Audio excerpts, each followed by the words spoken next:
Bro hi bro. Hi bro. Pawan Kalyan గారు NTR trust కి ఒక 50 లక్షలు డొనేషన్ ఇవ్వడం జరిగింది. అవును. సో ఇంత ముందు టీడీపీలో ఉన్న వాళ్ళే కొంతమంది అసలు మాకు డిప్యూటీ సీఎం గానే వద్దు అనే విధంగా మాట్లాడారు. సో ఇప్పుడు పవన్ కళ్యాణ్ గొప్పతనం ఎప్పుడైనా అర్థం చేసుకుంటారా టీడీపీలో ఉన్న వాళ్ళు? హైలైట్ ఏంటంటే ఓటమి లేనప్పుడు అంటే మనం గెలిచినప్పుడు ఒక విధంగా గెలవనప్పుడు ఒక విధంగా మాట్లాడతాడు. అది ఎవరైనా సరే అలానే మాట్లాడతాడు. ఏంటంటే మనకు ఒక 10 వచ్చిన తర్వాత హెల్ప్ చేయడం వాళ్ళకి ఓకే పర్లేదు, చాలా బాగా చేస్తున్నారు. డిప్యూటీ సీఎం గారు కూడా చాలా బాగా చేస్తున్నారు, పర్లేదు. కాకపోతే అది యూస్ఫుల్ గా అవుతుందంటే పర్లేదు. కాకపోతే కొందరు ఏంటంటే ఇప్పుడు ఒక టైంలో ఒక గెలిచినా గెలవకపోయినా ఒక మనిషికి డెవలప్ చేయడానికి ప్లస్ నర్వస్ చేయడానికి చాలా మాట్లాడుకుంటారు. కాబట్టి అది నార్మల్ బేసిక్లీ వేస్ట్ అనమాట. ఎందుకంటే మనం ఎవరి గురించి తప్పుగా నెగిటివ్ గా మాట్లాడకూడదు. ఇప్పుడు హెల్ప్ ఇప్పుడు వచ్చింది, ఇప్పుడు రాలేదని చెప్పేసి చెప్పలేము కదా. అది చేసినారు కాబట్టి గుడ్, మంచిది అనుకుంటాను. అంటే ఇప్పటికైనా కొంతమంది అపోజ్ చేసే వాళ్ళు ఉంటారు కదా, వాళ్ళు ఈయన గొప్పతనాన్ని అర్థం చేసుకుంటారా మరి? అది ఏంటంటే ఇప్పుడు ఆంధ్రాకి వచ్చిన తర్వాత డిప్యూటీ సీఎం అయిన తర్వాత ఇప్పుడు వాళ్ళకి చేసే వర్క్ బట్టి, తను ఉండే సిన్సియర్ బట్టి, తను చేసే వర్క్ బట్టి వీళ్ళకి అర్థం అవ్వాలి. మనం బెటర్ లీడర్ ని ఆప్షన్ చేసుకున్నాము, మనం ఓట్లు పెట్టి గెలుచుకున్నాము. కాబట్టి మనం ఉండే స్థితిలో మనం ఇంకా డెవలప్ ని చేద్దాం, మన రాష్ట్రాన్ని ఇంకా డెవలప్మెంట్ చేయాలి అని వాళ్ళు అనుకోవాలి బ్రో. ఇంకా వీళ్ళు అవుతుంది మళ్ళీ నెగిటివ్ గా పాజిటివ్ గా మాట్లాడి మళ్ళీ ఒకసారి మళ్ళీ అయిపోయిన తర్వాత డైరెక్ట్ గా వచ్చిన తర్వాత నెగిటివ్ గా మాట్లాడడం చాలా వరకు తప్పు. ఎందుకంటే మన రాష్ట్రం మనం హ్యాపీగా ఉండాలని కోరుకుంటారు ఎవరైనా సరే. అది బెటర్ గా వస్తే నేను ఇంకా బెటర్ గానే అనుకుంటాను. సో బ్రో ఇప్పుడు ఎప్పుడు చూసినా కూడా దానాలు ధర్మాలని ఎప్పుడు హిట్ చేస్తూనే ఉంటాడు కదా. సో మరి వాళ్ళ కొడుకు అఖిరానందన్ కి ఆస్తి ఏమైనా మిగులుస్తాడా, మొత్తము ఇట్లా దానం చేస్తాడు? ఒకటి బ్రో, రాజు ఎప్పుడు రాజే అంటారు అంతే. అది ఇప్పుడు అతని అఖిరానందకి ఆస్తి మీద ఏం ఆశ లేదు బ్రో. ఇప్పుడు ఏంటంటే వాళ్ళ డాడీ కంటే ఆయన చేసి చాలా వరకు చాలా పెద్ద ఫ్యామిలీ వాళ్ళది, మెగా ఫ్యామిలీ అంటే చాలా పెద్దది.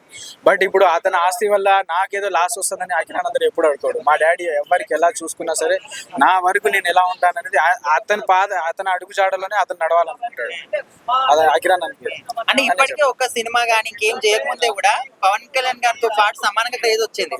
సో ఒకవేళ ఏదైనా సినిమా చేయాలనుకుంటే ఏ సినిమా చేస్తే బాగుంటుంది? ఫస్ట్ ఇంకోటి మనం ఏంటంటే సినిమా గురించి తను ఇవ్వలేదు కాబట్టి, జనాల గురించి ఆలోచించాడు కాబట్టి, ఇంకా వాళ్ళ డాడీ పాదలో ఉన్నాడు కాబట్టి మన పబ్లిక్ మన జనాల గురించి ఆయన ఇంకా ఆలోచిస్తున్నాడు. కాబట్టి ఇంకా అలాంటి నాయకుడు ఇంకా త్వరగా రావాలని కోరుకుంటున్నాడు. ఎందుకంటే ఇంకా జనరేషన్ తనకి తెలుసు కాబట్టి ఎలా డెవలప్ చేయాలి అనేది తనకు కూడా ఐడియా ఉంది కాబట్టి బేసిక్ గా తను ఇంకా పైకి రావాలనే కోరుకుంటున్నాడు. చాలా సో మొన్నటి వరకు ఎవరైతే డిప్యూటీ సీఎం గా వద్దు అని అనుకున్నారో, సో ఆ ట్రస్ట్ కి ఎన్టీఆర్ ట్రస్ట్ కి మాత్రం పవన్ కళ్యాణ్ గారు 50 లక్షలు దానం చేయడం జరిగింది. సో మరి ఇప్పటికైనా అర్థం చేసుకుంటారా వాళ్ళు పవన్ కళ్యాణ్ గారు గొప్పతనం? నిన్న ఎవరో నిన్ననో చెప్పారు, చంద్రబాబు గారు ఫోన్ చేస్తే పవన్ కళ్యాణ్ గారు లిఫ్ట్ చేయలేదంట అస్సలు అని. అంటే ఇద్దరి మధ్య ఏదో క్లాస్ వచ్చిందని అది అనుకున్నారు. కానీ నిన్న ఆ ఫంక్షన్ లో తమన్ మ్యూజికల్ ఫంక్షన్ లో అయితే మొత్తం క్లాస్ చేసేసారు పవన్ కళ్యాణ్ గారు. ఎందుకంటే బాలకృష్ణ గారు, పవన్ కళ్యాణ్ గారు, చంద్రబాబు ముగ్గురు ఒక స్టేజ్ మీద అంటే ఒక ఫ్రేమ్ లో చూస్తే మనకు చాలా హ్యాపీ అనిపించింది. మీడియా అంతా వాళ్ళకే ఫోకస్ చేశారు కదా.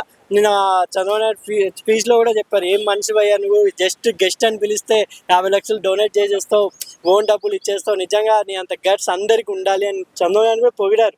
కాబట్టి నిజంగా పవన్ కళ్యాణ్ ఇప్పటికి ఆయన కూడా చెప్పారు, నాకు కూడా నువ్వు అర్థం కావు అని.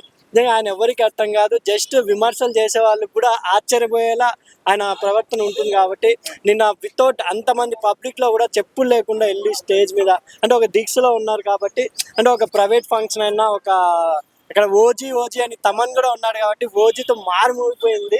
నిజంగా పవన్ కళ్యాణ్ గారు ఇలా తెలియంటే ఎన్నో చేసి ఉంటారు. ఇది పబ్లిక్ లో ఆయన అనౌన్స్ చేశారు, ఎందుకంటే ఒక ట్రస్ట్ కాబట్టి తెలియాలని చెప్పారు. కానీ ఆయనకి ఏదో బెనిఫిట్ అవుతుంది, ఆయన ఒక ఏమనుకుంటారు అందరూ గొప్పగా ఇలా ఇప్పుడు 10 రూపాయలు ఇచ్చిన వాళ్ళు కూడా నేను 10 రూపాయలు ఇచ్చినారా భయ్ అనుకో, అలా కాకుండా జస్ట్ ఆయన డొనేట్ చేసినాక చెప్పాడు. కాబట్టి మన చంద్రబాబు వాళ్ళ వైఫ్ గారికి కూడా భువనేశ్వరి మేడం కూడా అని చెప్పారు. ఇలా ఎన్నో ఈ ఎన్టీఆర్ ట్రస్ట్ కానీ మన ఏమంటారు బసవ తారక కానీ ఇవన్నీ బాగా చేస్తున్నారు.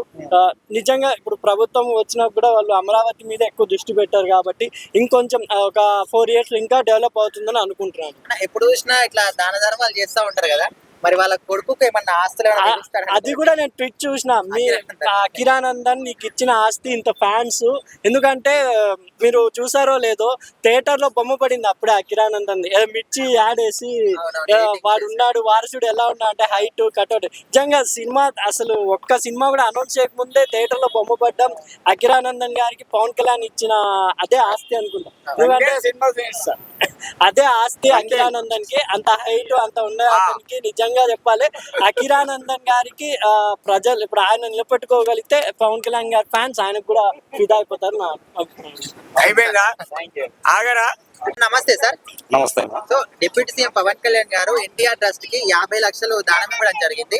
సో ఇంతకు ముందు అంటే టీడీపీ పార్టీలో ఉన్న వాళ్ళని డిప్యూటీ సీఎం గా వద్దు అని కొంతమంది అన్నారు. సో ఇప్పటికైనా ఆయన గొప్పతనాన్ని అర్థం చేసుకుంటారనుకోవచ్చా? కంపల్సరీ అర్థం చేసుకున్నారు కూడా, ఈ పాటికి చేసుకోవాలి అవసరం కాదు, చేసుకున్నారు కూడాను. దాని దగ్గర అతను ఫ్రీగా మామూలు ఫస్ట్ గా తెలియక మామూలు నార్మల్ గా డిప్యూటీ సీఎం హోదాలో వచ్చాడు. కానీ అక్కడ సీఎం గారు చంద్రబాబు నాయుడు గారు కూడా టికెట్ కొని లోపలికి వచ్చాడు.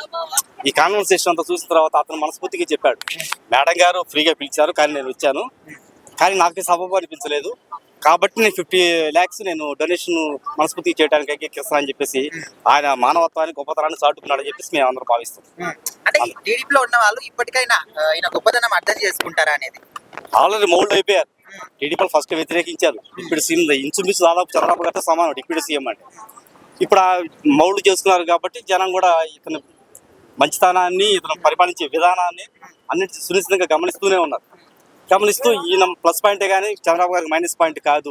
ప్లస్ ఆంధ్రప్రదేశ్ రాష్ట్రానికి కూడా ఇతను ఉపయోగపడే వ్యక్తే కానీ కీడు చేసే వ్యక్తి కాదు. ఇతను ఉండటం వల్ల రాష్ట్ర డెవలప్మెంట్ జరుగుతుందని చెప్పేసి అన్ని రకాలు ఇప్పుడు 90% జనసేన టీడీపీ సపరేట్ అని ఎవరు అనుకోవట్లేదు. ఈక్వల్ అయిపోయింది రెండు కూడా.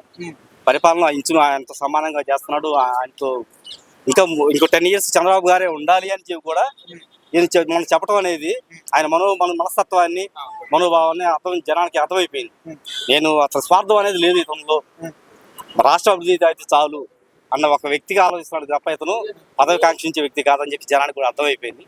దాని తగ్గట్టు నేను నడుచుకుంటున్నాను. అంటే ఇంత గొప్ప పనులు చేస్తున్నప్పటికీ కొంతమంది ఎందుకు వ్యతిరేకంగా అంటే చెడు చేయాలని ఎందుకు చేస్తున్నారు అనుకోవచ్చు? సార్ చెడు చేయాలని చెప్పేసి ఎవరు అనుకోవట్లేదు సార్. వాళ్ళ వ్యతిరేక వర్గాలు ఉంటాయి కదా, 100 మందికి 100 members మంచిగా ఉండరు కదా, కనీసం 20 members జులాయి వేదవులు రాష్ట్రాన్ని వాళ్ళ స్వార్థం, వాళ్ళకి క్యాస్ట్ ఫీలింగ్ తోనో ఇంకో ఫీలింగ్ తో చూసే వాళ్ళు ఉంటారు కదా, వాళ్ళు వ్యతిరేకిస్తారే తప్ప ఎవరు కూడా ఆయనకి 80% ఆయనకి అనుకూలంగానే ఉన్నారు సార్. సో నెక్స్ట్ కాబోయే సీఎం పక్కా పవన్ కళ్యాణ్ గారు అనుకోవచ్చా? పవన్ కళ్యాణ్ గారే నేను చెప్పలేను సార్. ఏమో ఫ్యూచర్ లో లోకేష్ గారు కూడా ఛాన్సెస్ ఉన్నాయి. ఆయన ఒక విద్యాశాఖ మంత్రిగానే కాకుండా రాష్ట్రం డెవలప్ చేయడానికి నిధులు తీసుకురావడంలో కానీ అన్ని విధాలు ఎక్సలెంట్ గా వ్యవహరిస్తున్నారు. అది ఆ మాట కూడా మనం ప్రస్తావించారు పవన్ కళ్యాణ్ గారు. ఏమని, మన విద్యాశాఖ మంత్రి గారు రాష్ట్ర అభివృద్ధి కోసం పాటుపడుతున్న వ్యక్తి, చాలా బాగా చేస్తారు, ఆయనకి నా అభినందనలు తెలియజేశాడు. అతని వెనక పక్కన పెట్టాలని చూడలేదు. సో దాని వల్ల కూడా వాళ్ళిద్దరూ ఉన్నాయి chances, Pawan Kalyan or Lokesh. For ఏమైనా మిస్టేక్ చంద్రబాబు గారు ఏమన్నా పక్కన వెళ్తే, అంటే కొంతమంది సినిమా రంగంలో ఉన్న వాళ్ళని డౌట్ సార్, ఇప్పుడు పవన్ కళ్యాణ్ గారు ఎప్పుడు చూసినా దానాలు ధర్మాలు అంటూ ఉంటాడు కదా, మరి వాళ్ళ కొడుకుకి ఏం ఆస్తి మిగులుస్తాడు అనేది కొంతమంది డౌట్. ఆయనకి కొడుకే ఆస్తి, ఆయన కొడుకే ఆస్తి. ఆయన మంచితనాన్ని, ఆయన మానవత్వాన్ని పుణికి పుచ్చుకున్నాడు కొడుకు కూడా. చాలా ఒబిడియంట్లీగా ఉంటాడు, మనం గమనిస్తూ ఉంటాం. సో దానివల్ల ఆయన ఆస్తికి పోయాలనుకున్న వ్యక్తి ఇట్లా దాన ధర్మాలు చేసి ఇన్నాళ్ళు పార్టీ నిలబెట్టుకోవడం అవసరం లేదు అతను. సో ప్రేక్షకుల అభిమానులు